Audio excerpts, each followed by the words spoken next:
there's one thing the ocean has taught us, it's that it keeps its secrets buried deep. But every once in a while, the sea gives something back.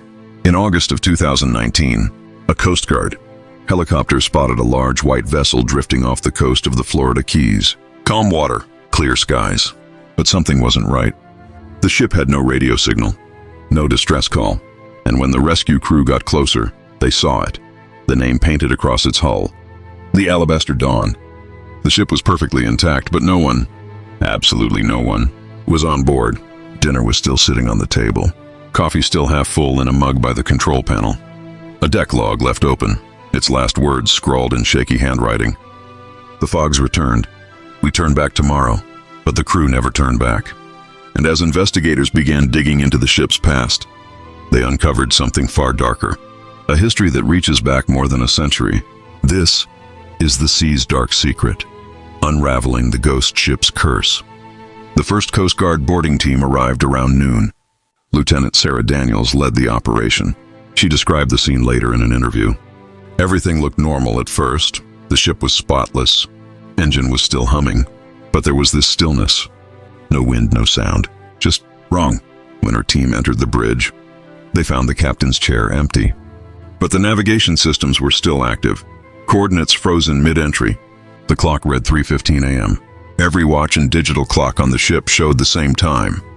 As they searched the lower decks, they noticed symbols carved into the wood, deep, circular marks almost like ritual signs. At first they assumed they were scratches from cargo movement, until one diver pointed out that they formed deliberate patterns, protection marks used by old sailors. One team member joked, "Looks like they were trying to keep ghosts out." No one laughed. The Alabaster Dawn was towed to Key West for inspection. Ownership records showed it belonged to a private company in Jacksonville called Blue Harbor Salvage, a crew of 6 specializing in deep-sea recoveries. Their last known mission? To locate an old merchant ship from the 1800s known as the Mariner's Widow, a vessel that vanished in 1891. According to historical records, the Mariner's Widow disappeared under eerily similar circumstances. Calm weather, no distress call, entire crew gone. The more investigators looked into it, the more they realized the Alabaster Dawn had vanished in the exact same region.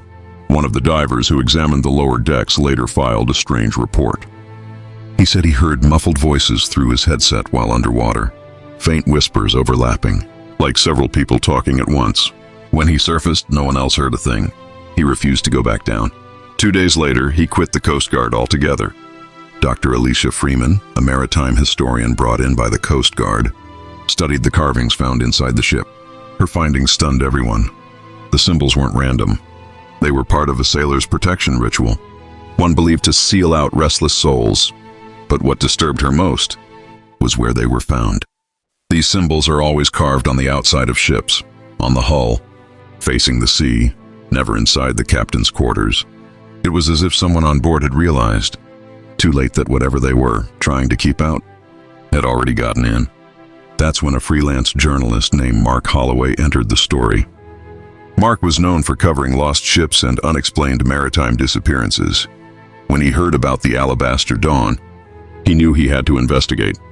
He contacted Blue Harbor Salvage, the company that owned the ship, and managed to get access to the raw data and video logs recovered from on board. At first, the footage seemed ordinary. Crew members laughing, setting sail, calm waters. But then the timestamp jumped ahead to day 5, the night everything changed. At around 2:47 a.m., the onboard camera began shaking violently. The crew could be heard shouting, something about a light under the ship. One voice yelled, "It's moving!" The camera turned toward the window, and for a moment, you can see it. A soft, glowing blue light swirling beneath the waves, like something alive circling the hull. The footage cut out seconds later. The next log entry came from Captain Thomas Rains. His handwriting was barely legible, but one line stood out. Fog returned, compass spinning. The crew keeps hearing voices below deck. We turn back tomorrow. That was the last anyone heard from the Alabaster Dawn. Mark's curiosity turned into obsession. He started tracing the coordinates where the ship had vanished. They matched almost perfectly. The last recorded position of the Mariner's Widow in 1891. Both ships disappeared in calm weather. Both had identical carvings, both crews. never returned. And the name Alabaster Dawn wasn't random either. According to shipping records, it was the nickname sailors once gave to the mariner's widow before it vanished. Because of its bright white hull that glowed like dawnlight in the morning sun, it was as if this new ship had inherited the name and the curse. October 2020, Mark Holloway decided to go back. He joined a small research crew in Pensacola to re-examine the Alabaster Dawn, now stored in a restricted naval dockyard. He brought EMF meters, voice recorders, thermal cameras, the kind used by paranormal investigators.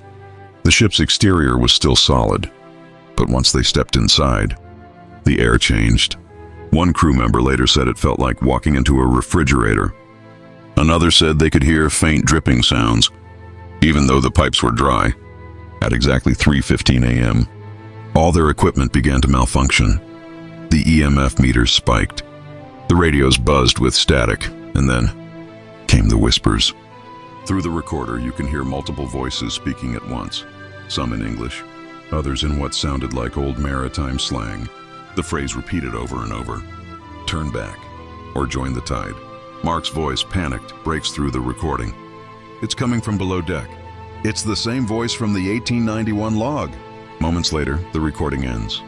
By sunrise, the ship was found drifting, again, miles away from the dockyard. Mark was gone. The crew was rescued from a life raft, dazed and disoriented, claiming they'd woken up at sea without remembering how they got there. The only thing left behind was Mark's handheld recorder. In his final seconds of audio, he can be heard whispering, "They were never lost. They're still here." The U.S. Navy immediately classified the Alabaster Dawn investigation. The ship was towed to an undisclosed location and locked down. Journalists who tried to request the incident report received heavily redacted files, entire pages blacked out. Still, fragments of the truth leaked. Engineers claimed the ship emitted electromagnetic readings far higher than any vessel of its kind. The compass never worked again, always spinning, and every clock on board remained frozen at 3:15 a.m. Meanwhile, historian Dr. Freeman uncovered something terrifying. The mariner's widow, the 1891 ship that started all of this, had been carrying Yorbiu stolen relics from a Caribbean temple.